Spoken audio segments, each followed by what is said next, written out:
Жәйгі шырда бигрәкті іссіде йыланнар үрші, шуңа да қойы үленлі ышық урыннарда йыланнардан сақ болығыз. Қорқыныш ұшырашуны кисәтіп буламы? Келесі язмабыз шул хақта. Бу ханым әле дә куркуыннан арынмаган. Шақырылмаган кунак белән Хуҗабикә үз йортында каршылаша. Өйгә шуып кергән кара йылан суыткыч астына яшеренгән. Хуҗабикә аны үтерергә маташа, ләкин киресенчә килеп чыга. Табиблар хатынның үзен үлемнән коткара. Onun sattım binanın da malayım kildiler. Şişmedi ol benim ödeniz.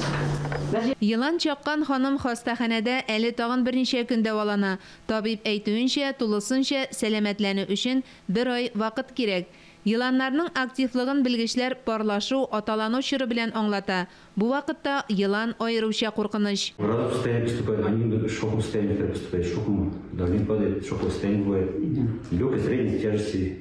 Сез йөри торган урманда кара йыланнар булуы турында ишетсәгез, әкренрәк йөрергә кирәк.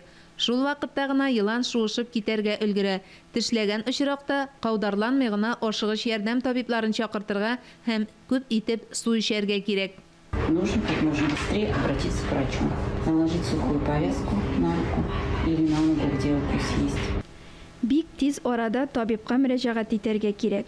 Кыры тукыма белән бәйләп куярга ярый. Тешләгән урыннан агуланган канны сытып чыгарырга, аз гына җәрәхәтне ачырга кирәк.